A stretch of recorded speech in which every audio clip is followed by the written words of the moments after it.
100 Trump supporters, really shared in a recent episode an encounter where while he doesn't believe the GOP, including Donald Trump, can't stand black people. All right, hey, I just want to be clear here. Republicans hate black people. MAGA hates black people, right? So if you're watching this and you're a black person, MAGA hates you. They hate you. They loathe you. They despise your existence. What's my evidence for this? We've been live for about an hour now. We haven't had one Trump supporter come up here and tell us why they support Trump. No, we haven't. We haven't. We've had maybe 20 people come up here and scream the N-word, though. Republicans are more willing to slur. Republicans are more willing to hate crime. Republicans are more willing to despise you for your existence if you're a black person watching this than they are willing to give one intellectual reason why Donald Trump is a good president. So for everybody watching, I mean, I'm talking about the 2.2 thousand people on YouTube and the 7.3 thousand people on TikTok. This shit should be radicalizing you. I'm being so fucking real. This shit should radicalize you. How scary is that?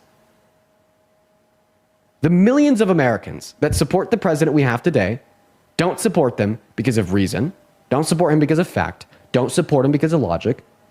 They don't support him because of anything in alignment with reality. They support him out of hate and disdain for you if you are a black person, right? And once again, the fact that we have had 20 people come up here and vocalize their explicit hatred for black people instead of giving one argument for why they support Trump. One reason, talking about the economy, talking about his policy, immigration, foreign affairs. No, it's just the N-word. So if you're a black person, if you're a brown person, if you're BIPOC, MAGA hates you. No lies told, Randy. I mean, water is wet. Water is wet. I mean, of course, there are a few step fetchits who think differently, but I think the majority of black people are very clear that we are hated. That is what MAGA is about. They are not about so much what they're going to do for others, but what they're going to do against others to oppress others. I mean, the name of their game is the oppression of anybody that is non-white. They definitely hate black people, but, I try to make people understand that I've never met a bigot who was targeted. And by that, I mean, if someone hates black people, we may get it the worst and first. But they are xenophobic. They're not messing with Jews. They're not messing with LGBTQIA. They're not messing with Hispanics. So,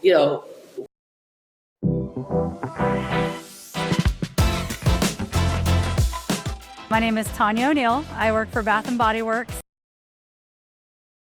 We're in this together, whether they realize it or not. I think a lot of people are having wake-up calls right now as we speak. And that's part of the reason that, the election went the way it did, is because some people were fine as long as black people were going to be hurt. They knew black people would be hurt. They didn't realize that they, too, would be targeted as well. But, yeah, I mean, it's, people will listen to, if I don't know anything else, I know people will listen to a white person and trust a white person telling them about their own people before like me or you say it. So it's great that this young man is just calling a thing, but I don't think any of us are sitting over here in shock and awe about what he's saying. It was not a revolutionary statement here.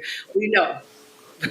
But his audience is not our audience, and he needed to say what needed to be said, because Joe, what we have to recognize, they will believe him. So it was critically important, I think, for him to say what he had to say, because what we have to recognize, and again, this was literally the basis of my book, Why Fear. while the browning of America is making white folks lose their minds. And I called it, and I hate the fact that I called it, that I saw it, it was coming true. But we have to recognize that, I mean, look, I saw a piece earlier with one of the Proud Boys. They were like, oh, we don't have to protest anymore because we're now on the inside. We're now mainstream. Our viewpoints, oh, we're good. That's literally what the racists are saying, Joe. We're good. They are embracing us. Yeah, and so from where they stand, things are being well taken care of. What I like to say is, are there Republicans out there that that'll say that they don't hate black people and kind of mean it? Yeah, sure, there are. But here's what I say in response to that. You can say that I'm cool. You can say that you're a Reagan Republican, which isn't a whole lot better to me, or a Bush. Let's say a Bush 1 Republican. I'm a HW Republican. But the HW Republicans aren't the ones in charge. I mean, how long ago does it seem that George H.W. Bush actually supported? It's a little watered down, but the 1991 Civil Rights Bill. How long ago does it seem that George W. Bush supported some initiatives in Africa? How long ago does it seem that some folks that were on that side of the aisle acknowledged that some other folks had a right to exist, even if there were some very honest disagreements? So at the end of the day, what I tell people is that, well, if you don't hate me, if you don't, if you're a quote good Republican or whatever, well, the good Republicans aren't the ones that are running things now. They aren't the ones that are in the White House making decisions. Good Republicans are getting run out of town. Okay, and so at the end of the day, Joe, Jack, Joe, I got to disagree with that because here's why. Yes, there are never Trumpers. They exist. But there are people like James Baker, who was called a statesman, who was President Bush's chief of staff, who was Secretary of State.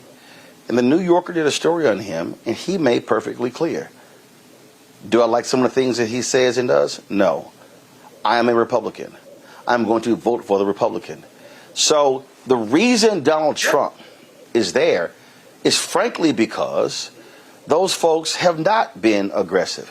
Listen, for all of the talk of Trump's former chief of staff, retired 4-star general, and the comments that he confirmed to book authors, John Kelly did not come out publicly before the election and say to the country, do not vote for this man.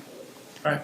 See, and that's the real deal, because I keep saying this. Republicans like James Baker, Republicans like Eric Erickson, Republicans like Bill Barr, they personally hate Donald Trump. They personally despise Donald Trump. But Donald Trump is their Trojan horse because he is their access to total power. And making a circle, if your guy hates me. Don't let joint pain from aging slow you down. Try Omega XL and see the difference it can. You can say you don't hate me, but if your guy hates me and you support your guy, A equals B and B equals C, then A equals C. So we get to the same place. So whether or not this gentleman is right saying, MAGA hates you and Republicans hate you and, the Republicans hate black people, whatever else, that's still how it shows up.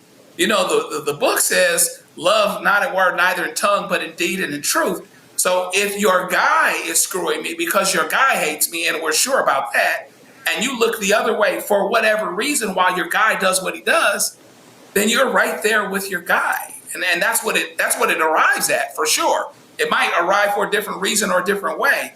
But at the end of the day, if he's your guy and you support your guy and he hates me, then you might as well hate me because it has the same effect. You know, Mustafa, there were some racists who were fired in the first term of Trump. They're now back, and they got promotions. And so, all gloves are off. These people, they don't care. They are full on embracing of racism. And we all know Stephen Miller is an absolute white nationalist. And so if you are a racist in America, you have a home in MAGA world. In fact, you got some white folks in Arkansas who literally are building their whites only community. They made it clear they don't want any blacks there. I can guarantee you we don't want to live near your asses. Malcolm X once said that power never takes a back step, only in the face of more power. And that's what we see going on right now, is that people are comfortable with doing the things that they always wanted to do and saying the things that they always wanted to say because they have an administration that backs it up and that amplifies it. And not only do they bring it forward in words, but actually in deeds, because you can say lots of things. I always evaluate your actions to know exactly how you care about me. So when you dismantle diversity, equity, and inclusion, even though you understand that there are disproportionate impacts that are happening in housing and transportation and jobs and the environment and healthcare, then that shows that you have little regard for me. You might actually hate me because you understand the impacts that are happening there. When you make it more difficult for education to actually happen and to make sure that there's real equality in that space, then that means to me that you hate me. When you look at the undermining of civil rights and of our museums as an example of where you want to do erasure in those spaces, then that sends a very clear message about how you see me. When you have individuals who are talking about cash bail, and when they send the National Guard and other law enforcement into black cities, DC is one of those examples, and that shows exactly how you feel, not only words, but in sets of actions. When you slash funding for all those federal agencies that have a responsibility around, whether it is the climate crisis and these hurricanes and everything else that happens, or environmental justice, and you say that it no longer matters and those impacts that are happening, then they're very clear about, one, that they have power in this moment and that they're going to utilize it to put you in greater harm. And then, of course, all the economic impacts of stripping away rights that folks work for decades upon decades to just begin to address the wealth gap in our country. They are very clear about how they feel about you. And then if you just want to look at whom a person surrounds themselves with, all you got to do is look at the White House. All you got to do is look at these federal agencies. And it's very clear about what the mandate is and the paradigm that they're operating from. But some folks still want to keep their eyes closed. Some folks still, even though you see exactly what's playing out, you want to find and justify, well, that's not really what they're doing. That's not really how they feel. And it's just amazing because, as Maya said, when someone shows you who they are, believe them. You still have folks who don't believe. Hello, I'm Isaac Hayes III, founder